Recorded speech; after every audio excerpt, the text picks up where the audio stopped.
Approx Approximately 8 miles southeast of Pittsburgh in Kemp County, Texas, is a small community called Center Point. It is a community of mostly black families. Today, Center Point seems to be a typical rural community, quiet, very little noise, not on a through highway.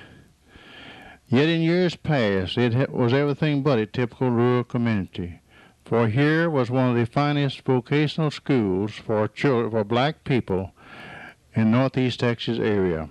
You see, up until that time, those in Texarkana, Tyler, and Greenville could go to the black high schools, but now they could go in this area. The school was organized in 1889, housed in a building used as a church and lodge hall as well as a school. L.B. Case began teaching in this one-teacher school in 1908, and soon after another teacher was added. L.B. Case was the first principal, but gave up this position in 1911 when his wife, Christine B. Case, became principal. Notice that Christine had a Ph.D. degree. She is said to be the first Kemp County resident to hold such a degree. A new building was constructed in 1916. Vocational classes in agriculture, woodworking, carpentry, homemaking. Now here we find one of the vocational classes out spraying the fruit trees, learning one of the duties required of the successful farmer of that day. A class using a transit out in the fields to make terraces. You see, the sandy East Texas soil in the hills would wear away during the rainy season, and it was necessary to build these terraces to cut down on the erosion. Here we find a group of students out inspecting a cotton field. Notice that the cotton field is now in bloom.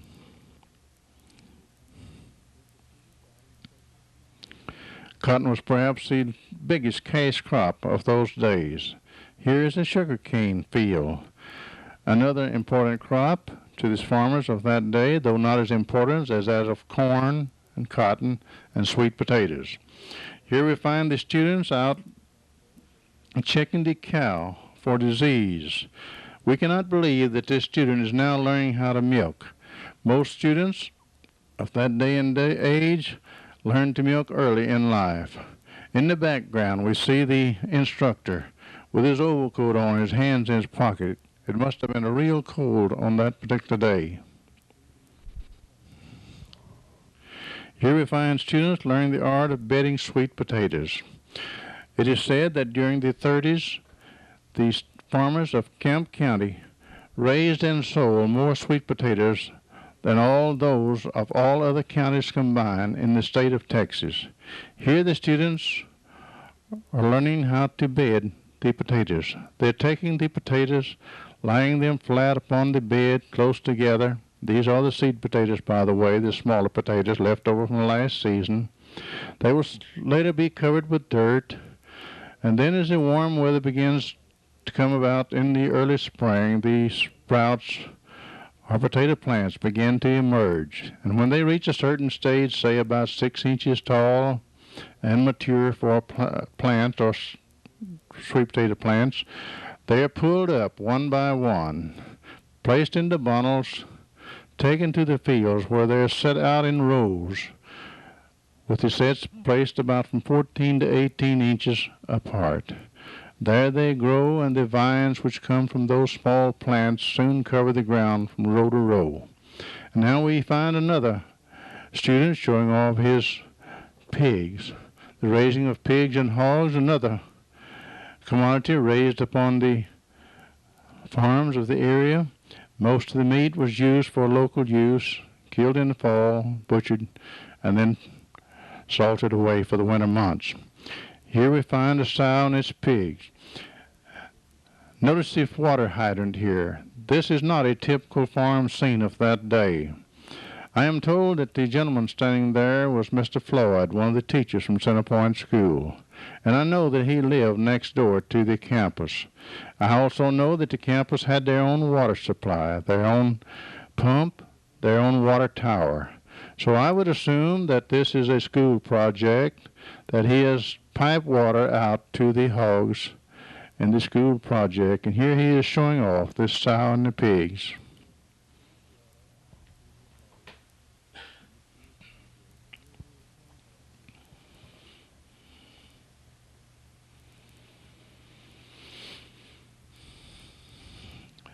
Here we find the students learning how to butcher the hogs, another important task in farm life of those days.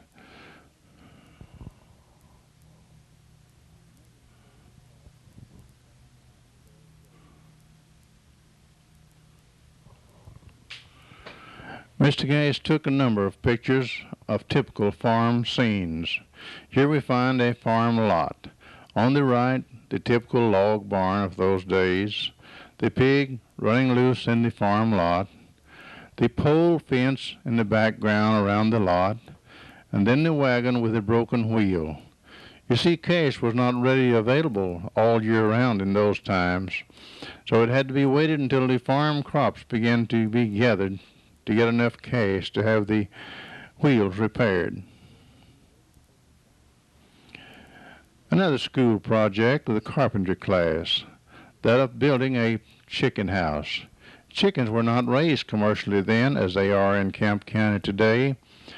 Chickens were raised primarily for farmers' own use. Occasionally, the surplus crop was taken to town, and there, if there was a market for it, he traded the surplus chickens and eggs for needed supplies for the winter months. Here's another project built by the carpentry class, that of a shed to house a sow and the little pigs. Not every farmer had such a shed. Many of the livestock were forced to stay outside in their farm lots unless they could get underneath the barn. And here we find the students learning another lesson, a lesson in mixing cement. And I mean mixing it the hard way. 3 or 4 shovelfuls of sand, 1 or 2 of gravel, a shovel or so of cement. This mixed thoroughly together, and then a little water added, and then when it got to the right consistency, it was placed into the forms to set. This was how most farmers made cement or mixed cement in those days. There were commercial cement mixtures operated by or run by gasoline engines, but only those contractors who worked year-round making concrete could afford to buy these commercial mixtures. This is how it was always done on the farm. And I might add, a back-breaking way if you had to mix very much cement.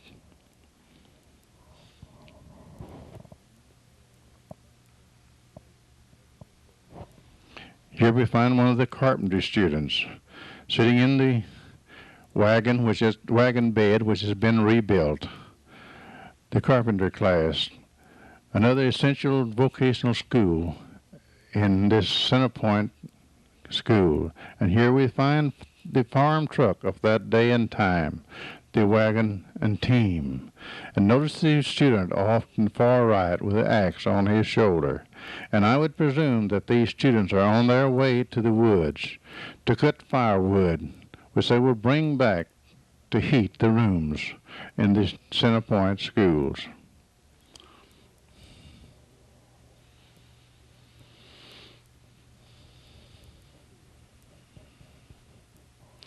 Here we find the students getting off the school bus. This school bus, the first school bus in Kemp County, was built right here on the campus of the Center Point School. You see, one of the classes in the school had dealt with mechanics, with blacksmithing. And here the students, along with their instructor, took an old truck and built a school bus. And here we find the woodworking class showing off the projects which they had just finished building.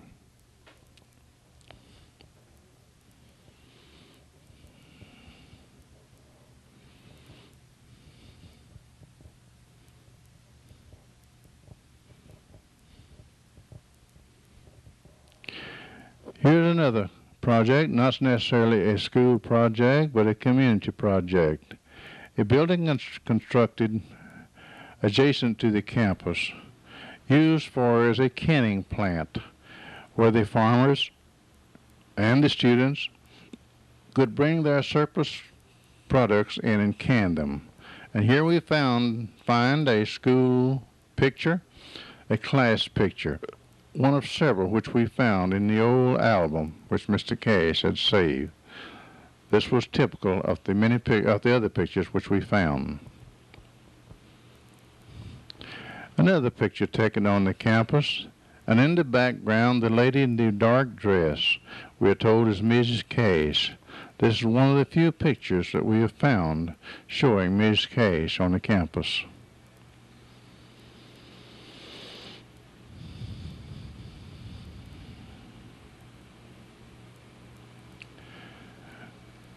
The carpentry class begins constructing a building, not necessarily on the campus. Here the piers have been in place, the sills have been placed upon the piers, and now they're beginning to build the walls and the floor joists. And now later on in a construction project we find another building, and we're told that this building is the same building which J.C. Brown now uses as his home. It has been remodeled a number of times since that time, however, and we will notice the change as we later see Mr. Brown's home. The first boys' dormitory burned, and here we find the students beginning immediately to rebuild their dormitory, making use of the old fireplace and chimney which was salvaged from the other building. This new building was built on the same spot where the former boys' dormitory had stood. Here we find that boys' dormitory further along under construction. In the lower left we see the rock which is being added to the outside walls. Native rock was used in the construction of this dormitory. This faded photo was one of the best photos that we could find at the time of this boys' dormitory as it was finished. Part of the picture has been begun to pale away now, and we can tell very little about it. Mr. Cass loved to take pictures of old houses and show the type of construction that was used in the old days. Here we find an old house with an old rock chimney and fireplace, and he has put the andirons out so they could be seen. Mr. Cash evidently was trying to show the old type of construction and then show them the new type. Here we find a picture which he has taken of the students standing outside of one of the homes that they lived in at the time. And underneath this picture someone had written, "Second to the best home."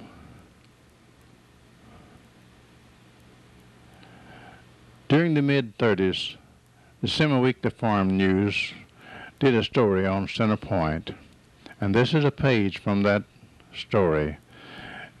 In the upper left we see the girls' dormitory, in the upper right the boys' dormitory, the center left the Industrial Trades Building, the center right the main building, and then lower center we see the homemaking cottage.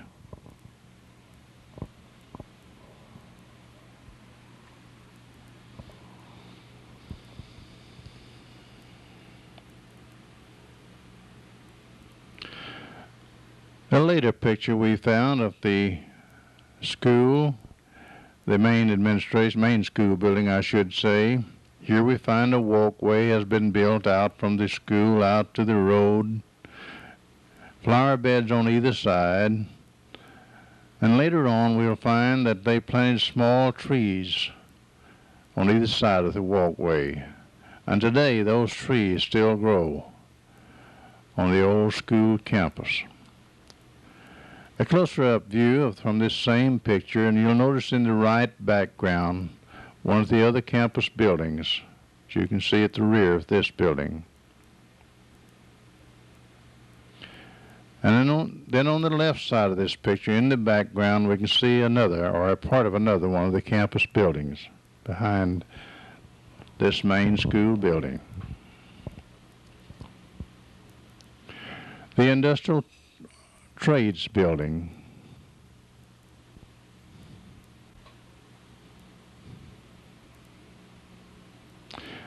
The homemaking cottage, apparently taken just after it was finished.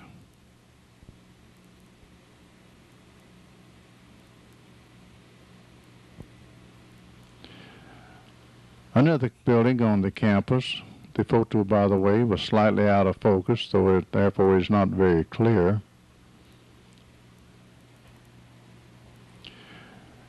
A photo of the girls' dormitory with the girls out on the lawn in front of the dormitory. Looking at this photo and then seeing the building which now stands down there, still stands, I can believe that this must have been the original or first girls' dormitory.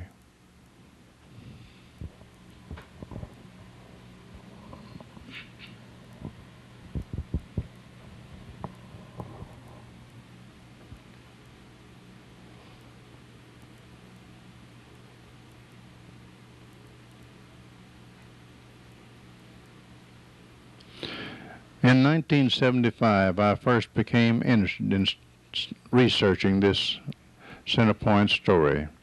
I went down to the old school's campus. The buildings which had fallen down had now been burned, or the residue which was left had been burned. And here we are looking toward the rear of the main school building. The back steps, so to speak, or still remain at the back of the old building. Looking down across where once the building stood, down through the double lane of trees which stood on either side of the walk, and in the distance we can see the remains of the old girls' dormitory which still stands today.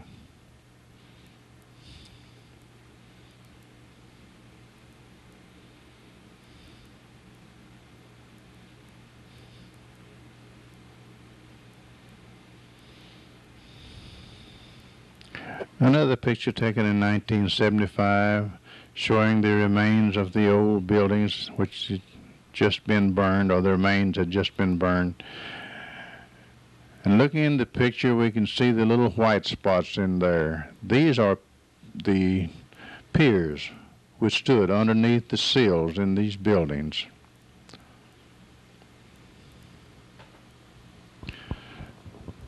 And now looking from the playground past where the main building stood, and then in the distance we can see the girls' dormitory out across the road. Centerpoint schools came to Pittsburgh schools, consolidated in 1951. And now probably the best picture we have of the boys' dormitory. I made this picture in 1975 as it looked at that time. It had begun to deteriorate, used only for storage. Bushes, vines, trees already began to encompass it. But it was quite visible at that time, a great deal more than it is today, as we shall see by a more recent picture we made just a few weeks ago.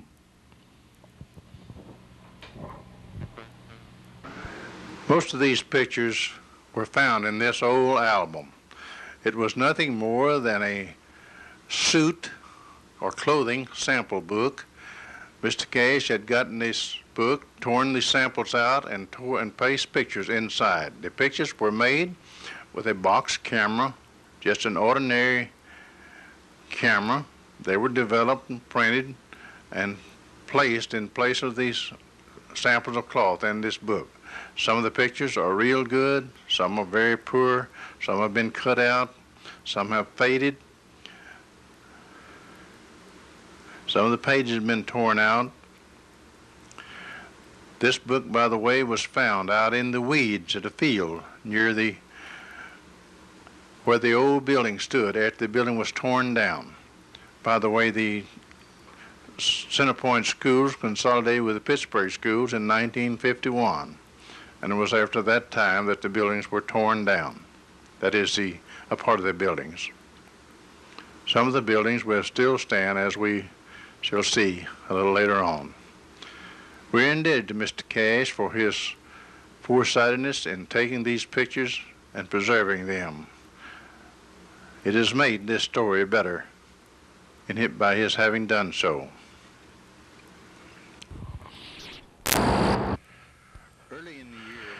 Early in this year, 1986, as I began to research this story, I made a trip down to Center Point to see what it looked like today. And here we find the home of L.B. and Mrs. Cash. L.B. has passed away now. Mrs. Cash is in a nursing home. It seems that no one is caring for their home. The underbrush is growing up around it. But this is still left here in the community. A reminder of the school which once was here. A school which was a credit to the community, to Kemp County, and to the black people as a whole. Here we find the girls' dormitory, still standing, in rather poor repair. It's unused now except for storage, but it's still here, a reminder of what was here at one time. The Cashes gave good direction and inspiration to the community. The community did their part, and together with what funds was available from the state and county and other sources, they built this school. Here we find the cafeteria, still standing, it too in disrepair, used only for storage. But I'm sure that once there was great noise, excitement, laughter, talking in this particular spot here. This is just across the highway from the campus of the old Center Point School. At that time, it was just a plain road, a country lane, so to speak. But today, it's paved. By the way, the little road you've been looking at is just a lane which goes off of the main road. In a moment, we'll see the main road. But it's paved now. And as I look down through the trees, down toward where the main administration building once stood, we see the trees which have grown from the small plants which were placed on either side of the sidewalk, or pathway, shall I say, down to the main building. It's privately owned now, it's fenced in, and now we see the roadway or highway, paved, in good condition, which stood out in front of the campus, or in the midst of the campus, between the buildings of the administration, the classroom building on one side, the girls' dormitory, and cafeteria on the other side. We're looking back now over the campus, back to the area where some of the buildings once stood.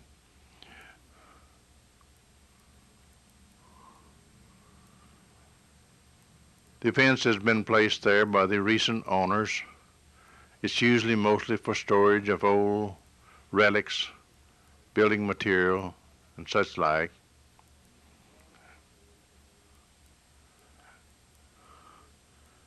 And if you were once a student in this school in days gone by, I'm sure you have many fond memories of this area. We've gone down now past the school grounds just south. Next door we find the home of Mr. A. Johnson. Mr. Johnson built this home during the mid-20s, back when the school was in its height. We now pan the area to give you an idea of what it looks like today. We see some newer homes which have been built there. We still see the old unused girls' dormitory.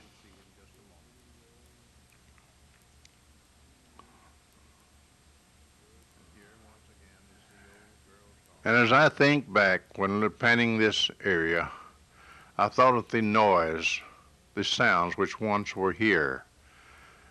Today, I've been listening to the birds chirping in the trees, singing their songs. I've been listening to the sound of a dog barking off in the distance, occasionally the sound of a crow. Once in a great while, we find an automobile will drive by, but for the most part, it's rather quiet in this community. This is another view of the A. Johnson home. Mr. Johnson ran the gin here. We are told that his daughters were just as proficient in managing and operating that gin as many of the boys were. The boys of the school assisted in operating the gin, learning a trade which at that time was a good trade. Today, we don't find gins around in this area. Looking down through the pasture, we see a wooded area, and within this wooded area is the old boys' dormitory.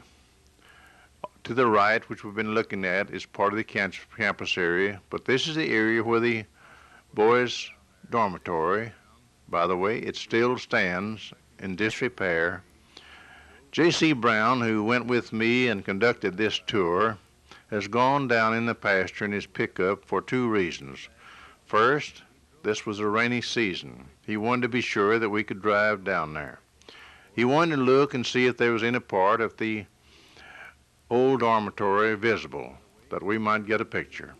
And he came back, and I went with him down in the pickup, and I run the camera. You can see through the undergrowth parts a view of the old boys' dormitory. Earlier we told you that it was once a beautiful dormitory. On the outside, the wall was of native rock or stone, just as this chimney is here. But I noticed that in looking at through the underbrush that most of the stones have been removed. Possibly other uses have been found for them in later years. When I was down there in 1975, the building was used primarily to store old furniture, relics of all kinds. But now, in these past years, it has deteriorated even more. Now we're back, and I'm back in the road, and I'm in the pickup with J.C. as we drive down to the intersection of the road that comes from Pittsburgh. And here we find the Center Point Baptist Church.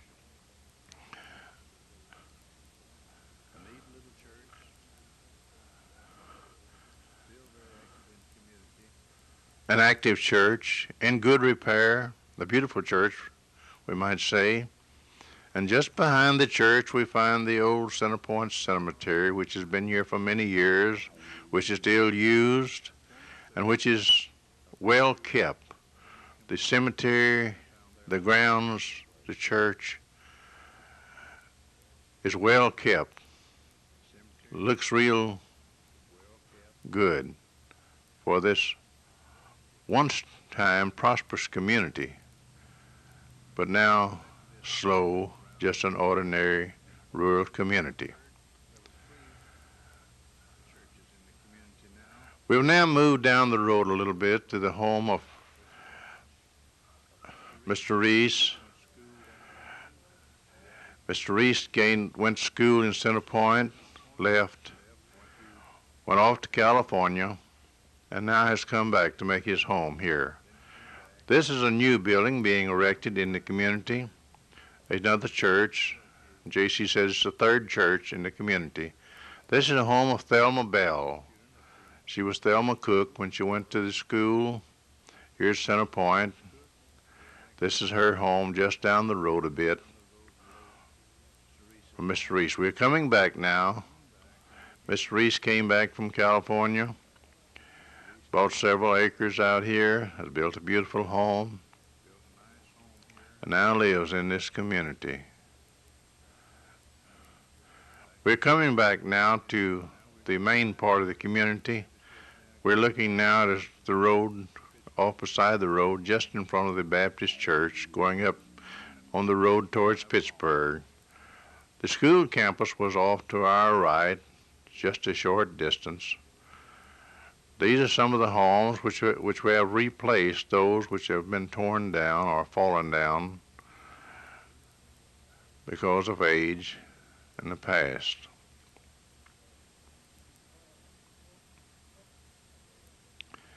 And in the distance we see another one of the three churches here in the community. Up the road a bit and across the highway we see the home of Hartzell Lampkin.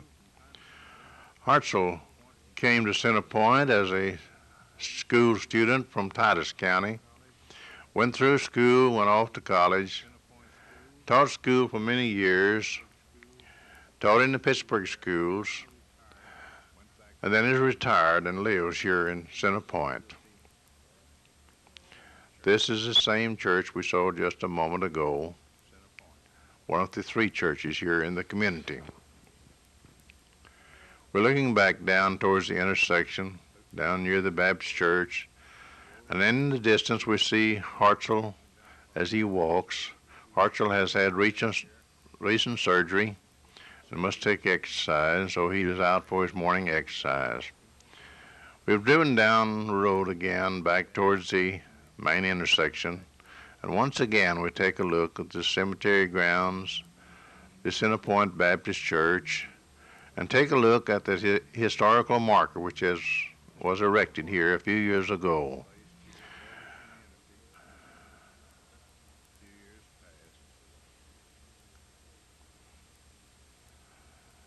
The marker commemorates not only the community, but the church and the school as well. We've gone down the road now past the old school grounds to the home of J.C. Brown. It's a beautiful home. J.C.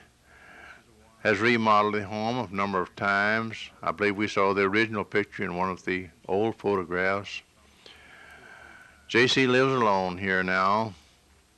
J.C. came from Marion County to the schools as a youngster, went through the schools, went off to college, came back and taught in the Center Point School, then taught in the Pittsburgh schools, retired, as now makes his home here in Center Point, where he has lived for many, many years.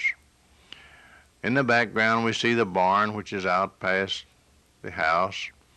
Another look at the barn, a beautiful, well-built barn, the tractor inside, leftover hay from the past winter stored there. And now a short distance from the house we look to the area where Mr. Johnson's gin once stood.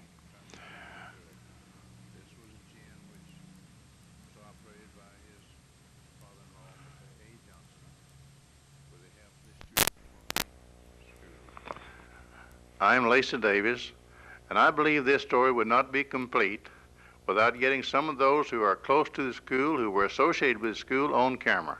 And I have with me now Mr. Theodore Reese, who lives in the Center Point community. Theodore, tell us a little about yourself. Well, I was born in Jefferson, Texas, out in Marion County, about 13 miles out from Jefferson, kind of west of Jefferson. And I went to school at a school there called Macedonia. It was a junior high school. And at first, I thought in mind that I wanted to be a doctor. Then later I decided I wanted to be an automobile mechanic. Okay. But shortly after that period of time, I came to Center Point High School, which was in January the 1st, 1935. When I arrived there, I got acquainted with Mr. J.C. Brown. I had heard my mother talk about him several times. He came from Marion County, too. Right, from the Okay. same community. He and my mother was members of the same church, Okay, good. the New Zion Baptist Church. Okay. But anyway, seeing the kind of work that he was doing in the carpentry, I wanted to pattern after him.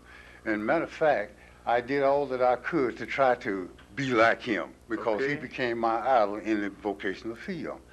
So I graduated at Center Point in 1937. And in 1940, I had my first teaching experience there at that particular school. I taught there for 4 years. I began on the NYA program, and I taught a class that we call metallurgy. I call it country blacksmithing. And after the 4 years, I left and went to California. And while in California, I did carpentry work. In fact, I became a general building contractor under the state of California. There, you have to have state contractor's license to be a contractor, which is not required here in Texas. But I became a general contractor, and I did a lot of buildings. I've done all kind of building as a result of the learning and the foundation I got at Center Point School. Good. And in 1971, I was asked to take a class at a junior college there in California. I accepted, and I taught there until I retired in 1981.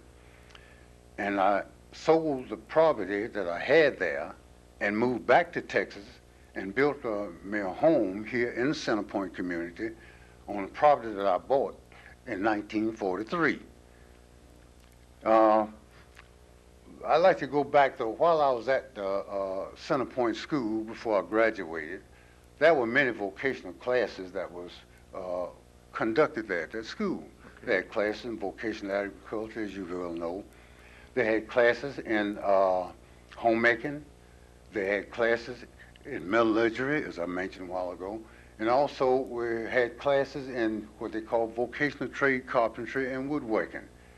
And in the carpentry class, they built several school buses. Matter of fact, the first real school bus that I had seen, a school bus of any size, that class built that. The carpentry class built that bus there at Center Point. And I helped build 3 of them myself while I was a student there in that class. So there were many opportunities, and many students who have come through that school took advantage of those vocational classes, and some of them have really done well. After I left and went to California, I took classes in many different colleges in California, UC Berkeley, San Jose State, San Francisco State, and also there in Hayward. And I also took some classes at Pepperdine Christian University in Los Angeles. And I received my BA master's degree from San Francisco State University. And then since I've been back here this time, I enrolled in East Texas State University at Commerce. Okay. I need about 2 more semesters and write that dissertation, and I would have had my PhD degree. But at my age, I decided, well, I wouldn't be hired in a school anymore, so I didn't pursue it any further. But that's all I like, about 2 more semesters of study, and then write that dissertation. Okay. Thank you, Theodore. And we may call on you again, but you have answered questions that I have been asked about what vocational classes were taught at Center Point. Now, Center Point School, as far as a vocational school, was so far ahead of its day. Yes, it was. See, today they are doing that more or less in most schools now. Mm-hmm. They realize the importance, but Center Point was a leader in that. It was. And I wanted to point that thing out. And you're talking about going off to college. In my research, I run across this little statement that in the 1928 graduating class, out of a class of 33 graduates, 30 of them went off to college. And you can't, not many schools can produce a record any better or anywhere near that record. That was a wonderful record. So can you tell me, would you estimate how many people were in that school at any one given year? I would estimate about, I'd say average during the 30s, the late 30s and early 40s, you could figure average about maybe about 300 students. Okay. We thank you, Theodore, and we'll go and get someone else. Okay, you got something else? Yes, I'd like to add one other thing. Okay. Now, I think there were maybe 2 or 3 other vocational classes that was there that I don't know about, that I don't remember. Okay, we'll try to run those down before we all leave here. Okay, thank you. Okay, and we'll get another one on here in just a moment or two. I have another student here, or a former student from the Center Point Schools. This is Thelma Cook Bell. Thelma, tell us a little about yourself, where you grew up and about your school. I grew up in Center Point, and I left Center Point, I think, in '39, and I went to just little rural places. And then I went to Dallas somewhere around '42, and from there to California. And I stayed there till 1971. And during the time that I was in school in Center Point, Mr. Lampkin, I saw him on the campus as a student. And then he came back and taught me. And he was a strict teacher. And I wouldn't take nothing in the world for that man, because... Well, that's Hartzell Lampkin we're looking at over here now. That's Hartzell Lampkin that you're looking at now. He would tell you, be intelligent. Don't be with the group that doesn't care. And I took that, and today I think of him, and he made me what I am. Not that I'm that much, but I think, you know, he made me not to be afraid of anything, you know. So in 1966, we all got together, I think about maybe 100, maybe 200. Mr. Reese might know more about that than me. And we gave Mr. and Mrs. Cash a testimonial dinner in Dora Denker Hotel in Los Angeles, California, and kids from all around came. And it was postponed at one time because she had a very bad car wreck in August, and it was supposed to be, you know, around in August, and we had to wait till later in the year to do it because of this tragic accident she had. And when we all came together, it was the most pleasurous thing to see children that you hadn't seen since you left school. I didn't finish high school, and I don't want no children to see this down the road and they know that I didn't finish high school. I want to tell them myself, you know, that I did not finish high school. But I really did enjoy seeing the children that I went to school with there in Center Point, and I'm proud of Center Point. And thank you so much, Mr. Davis, for being so nice and taking up so much time with us. Okay, I want to ask you another question. Theodore was naming over some of the vocational classes that were there at Center Point. Now, I believe he failed to mention something about the band on the Yes, camera. there was a band. It was a rhythm band, and then it was a band, you know, high school band. It was. And I was in the rhythm band, and at one time I was in the high band. And then I took music, piano, and I took violin lesson from a teacher named Mr. Youngs, you know, in the music. Okay, now, you had choral music as well in the school. Yes. Okay. Thank you, Thelma, for coming to us and talking to us about Center Point School. And we'll see if we can get someone else up here. And we may get back to you. We don't know. Thank you very much, Mr. Davis. I have another gentleman here with me. I don't know whether I would be correct in calling him Mr. Center Point or not. You see, there were two men down there who I think could be called Mr. Center Point. J.C. Brown was supposed to be here today, but for some reason or other he didn't show up. But I have Mr. Hartzell Lampkin. And Hartzell, tell us where you grew up and how you got to be at Center Point. Well, Mr. Davis, I grew up in Mount Pleasant, Titus County, Texas. And you admit it. I came to Center Point in September 1927. I was brought down there in the spring of 27 to a commencement exercise by a pastor who was Reverend Roy D. Morrison in Mount Pleasant. I got on there and liked the place pretty good and went back home and told it. And we had 5 or 6 students from Mount Pleasant to come down to Center Point. I stayed at Center Point a year, graduated in 28, and went off to Bishop College and came back to Center Point as a teacher in 1929. I taught there a year and went back to Bishop to teach mathematics and be dean of men, and I stayed there a year and came back to Center Point. And from there, when the NYA program came into effect, I was chosen as administrator or operator, and I worked for the National Youth Administration 15 years at Center Point, Nacogdoches, and at Prairie View. Then I came back to Pittsburgh and operated a store in the Center Point community. That is briefly my life story. Now I would like to, with your permission, to talk a little more about Center Point. Good. That's what we're here for. First, I would like to give you a list of the people who dedicated their lives to the growth and development of Center Point.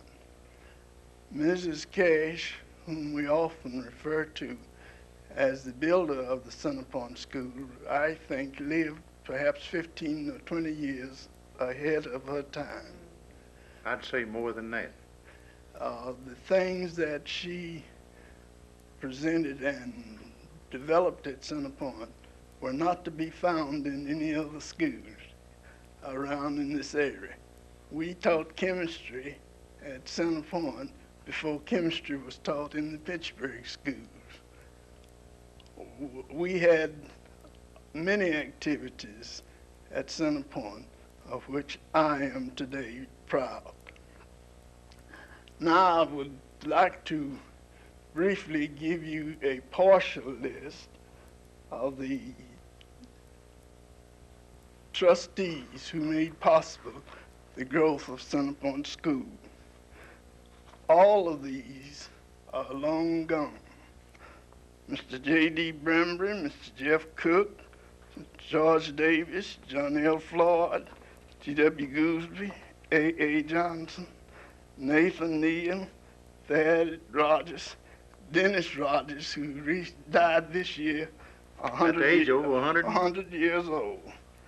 Mrs. Clement Thompson, M.A. Thompson, L.C. Thompson, Joe Veazey, and Everett West. Those are a few of the trustees who made possible the growth and development of Center Point School. I may stop here just 1 minute to mention that there was a Mr. Gooseby, a blind man, who gave of himself and of his means and was really in the development of the Center Point School. As far as teachers, there were many, lots of teachers. I shall not attempt to name them, for I can't name them all. But they came from, we had them to come from Alabama, we had them to come from the principal colleges of Texas and from the state of Kansas, from Hampton, from a number of the other schools outside the state of Texas. As for the students, they came from everywhere. We had them from far away as New York, we had them from Salt Lake City, we had them from Oklahoma, Louisiana, and the principal cities and towns of Texas. I guess that's about all, Mr. Davis, that I can think of on the spur of the moment. Hartzell, I thank you, and what you and the others have said have stressed what I have found since I started my research on Centerpoint School.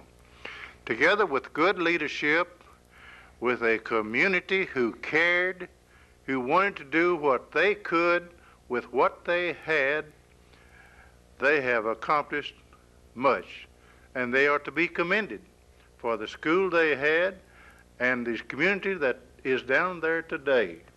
We hear less of troubles in that community than we do of possibly any other community around. And I want you and I want all of you to know that people should be proud of you and of your school and what it accomplished down there. I might just throw this in, Mr. Davis. Thank you for what you said. But when I came to Centerpoint, I didn't think I was going to stay. I kept my fare in my pocket a whole week. That was in 28, and I'm still there today. Okay, Hartzell, thank you a lot. Hartzell Lampkin. I have Theodore back here again now, and let's let him talk a little more. Mm-hmm. You mentioned a while ago about the students that went through Centerpoint, how well they had done. I would just like to add that I think that is because of the foundation that they received at Centerpoint School. I think that they had one of the best curriculums there anywhere, could be found anywhere in the state. You take, for an example, you know, back in the 60s, when Martin Luther King was campaigning against the discrimination, and following that, a lot of students was asking about black studies to be in the schools.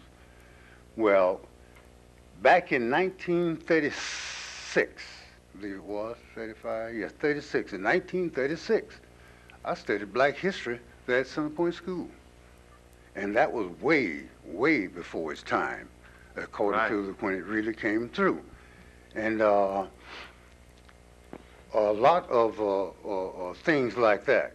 That's the reason I said I think that is because the reading the students did so well. It was because of the type of curriculum. While I was in California, on the sideline, I did radio and TV work, repair work on the side. We didn't offer that out there, but I was exposed to electricity. See, we had our own electric plant out there. At Centerpoint? Yes, we did. Now, I knew you had a water system of your own. I didn't recall that you had an electric plant. That's something we'd like to get in here. Yeah, we and by working around that plant, I began to learn about electricity, about the Ohm's law. We had there were a lot of things that you could study, though it wasn't offered in the regular school curriculum, but there were books in the library that you could study. I learned about Ohm's law. I learned about electricity. I learned about the vacuum tubes and so forth. In those days, that's what they used, the old vacuum tube. I know all about it. You know, they have the computer type things now. The transistor. The transistor type set. But from that, in reading those books, I learned how to do radio and television repair while I was in California. So as far as I am concerned, they had one of the best curriculums and the best opportunities offered at that particular school that could be found anywhere in the country. Okay, thank you, Theodore. Hartzell wants to give a repeat performance. Okay, Hartzell, what do you have to say this time? I was just going to mention 2 or 3 students from Centerpoint School who have done well in the field of music and art. Barbara Louise Conrad, a known opera singer, has performed in numerous places in the United States and Europe as a great opera singer. And Denard Smith, her brother, has established himself as an accomplice. He's well known in New York and San Francisco especially. Then I would mention another former student. I hate to do this, she happens to be a niece of my wife's. That's all right, go ahead. Peggy Shivers. She is a contralto herself, and she married a renowned artist, Clarence Shivers, whose paintings hang in the White House and other places in the country, and they have made important contributions to the field of art and music. Thank you, Hartzell. These are important contributions that you gentlemen and ladies have made today, and we thank you for coming up. And that will almost complete our story. I'll do a little further on, probably draw it to a close, but that'll be most of our story. And thank you a lot. Now I have Mrs. Fay McMahon, who has lived close to Center Point. She grew up close there, and she was telling me a story a few days ago about her father, how he used to take his old truck and haul some of these students to and from the depot. Fay, you want to tell us a little about that? Yes, he would go up to Pittsburgh, meet the train, get their trucks, and he would take them down and unload them, and he'd go back and get another load. When they were enrolling down there, sometimes it took him 3 days to get them all with their trucks down at the college. Okay, do you have any remembrances or recollection of Center Point itself, as students, or anything like that, that you actually remember yourself? Yes, I do. We used to fish on Flanagan Lake, and we went by there all the time. And I admired the college and even wish I could have gone there. Okay, thank you, Fay. That was Fay Mac. Wait a minute, Jane. I'm sorry that we were unable to get J.C. Brown on camera. J.C. was probably closer to this story than anyone we had access to. J.C. came to Center Point as a young boy, went through school at Center Point, went off to college, came back to Center Point, and then taught in the Center Point schools until they were transferred to the Pittsburgh schools in 1951. He then went to the Pittsburgh schools and finally retired, still lived in Center Point. I'm sorry that conditions beyond our control we were unable to get J.C. on camera. It's been 6 months since we did the first part of this work, and we feel we must continue. Due to conditions beyond our control, we could not schedule a time when we and J.C. could get together to finish this story. I would like to thank those who have participated in this story, especially J.C. Brown, who went with me, who furnished much of the information, to Hartzell Lampkin, to Theodore Reese, to Thelma Bell, to Mrs. Fay McMahon, County Historical Chairman, and also to my wife, who had been working behind the camera while I was on camera.